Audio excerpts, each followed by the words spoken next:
नमस्कार. आपणा सर्वांचे खूप खूप स्वागत आहे. महाराष्ट्र घरकुल योजना 2025. आता ही जी प्रधानमंत्री आवास योजना आहे हीच आता आपल्या महाराष्ट्राकरिता घरकुल योजना म्हणून झालेली आहे. तर घरकुल योजना आता बऱ्याच लाडक्या बहिणी ज्या आहेत ना, लाडकी बहीण योजनेमध्ये अशा अजूनही बहिणी आहेत राहिलेल्या की त्यांना पैसे नाहीत. जाऊ द्या, हरकत नाही.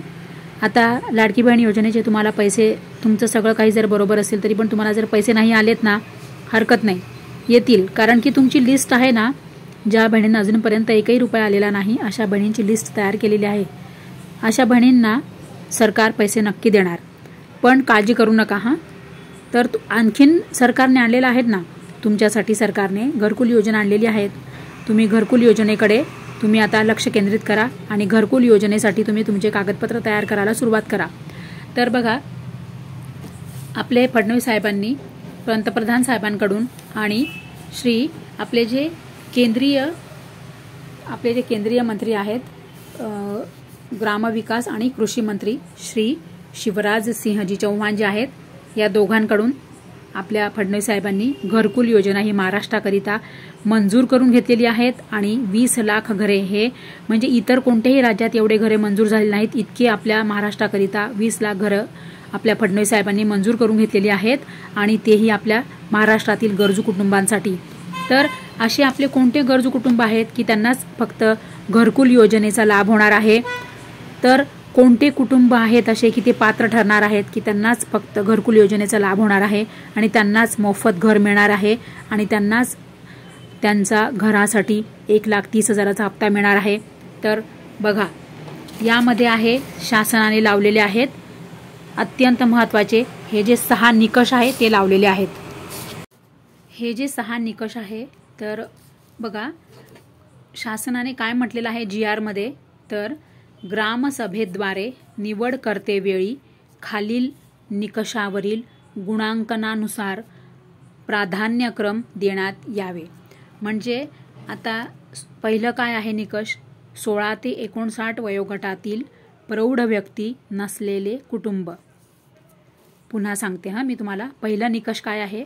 16 ते 59 वयोगटातील प्रौढ व्यक्ती नसलेले कुटुंब, हे पहिले निकष आहे. तुम्ही आहात का या निकषामध्ये? जर बसत असाल तर तुम्ही तुमचे कागदपत्र तयार करा. दुसरा निकष काय आहे? महिला कुटुंब प्रमुख व 16 ते 59 वयोगटातील प्रौढ व्यक्ती नसलेले कुटुंब. बघा, मी तुम्हाला पहिल्यांदा सांगितलं एक पहिला निकष. आता मी दुसरा निकष मी परत सांगतेय. महिला कुटुंब प्रमुख व 16 ते 59 वयोगटातील प्रौढ व्यक्ती नसलेले कुटुंब. तिसरा निकष काय आहे? 25 वर्षावरील अशिक्षित निरक्षर व्यक्ती असलेले कुटुंब. 25 वर्षावरील पाहिजे. तुमचं जे वय आहे, तुमचं जे वयोगट आहे ना, ते 25 वर्षाच्या वरील पाहिजे तुम्ही. आणि तुम्ही अशिक्षित असाल, निरक्षर असाल तरच तुम्ही पात्र ठरणार आहात घरकुल योजनेसाठी. आणि चौथा निकष काय आहे? अपंग व्यक्ती कुटुंब ज्यात शारीरिकदृष्ट्या सक्षम प्रौढ व्यक्ती नाही. बरोबर. चौथा निकष काय आहे? अपंग व्यक्ती कुटुंब ज्यामध्ये शारीरिकदृष्ट्या सक्षम प्रौढ व्यक्ती नाही. म्हणजे बघा, आता घरामध्ये हे अपंग व्यक्ती कुटुंब आहे समजा हां, की त्यांच्या घरामध्ये शारीरिकदृष्ट्या कोणीही सक्षम प्रौढ व्यक्ती नाही, असे कुटुंब या योजनेसाठी पात्र ठरणार आहे. तर पाचवा निकष काय आहे? भूमिहीन कुटुंब ज्यांचा उत्पन्न स्रोत मोलमजुरी आहे. काय आहे पाचवा निकष? की ज्यांच्याकडे कुठलंही जमीन नाही, घर नाही, कच्चं घर नाही, काहीच नाही. भूमिहीन कुटुंब ज्यांचा उत्पन्न स्रोत मोलमजुरी आहे, असे कुटुंब हे घरकुल योजनेसाठी पात्र ठरणार आहे. 6वा निकष काय आहे? सदर गुणांकनाच्या आधारे ग्रामसभा यादी तयार करतील व अशा प्रकारे गुणांच्या उतरत्या मांडणीने प्राधान्यक्रम यादी तयार करण्यात येईल. पुन्हा सांगते मी 6वा निकष जे आहे ना ते मी पुन्हा सांगते.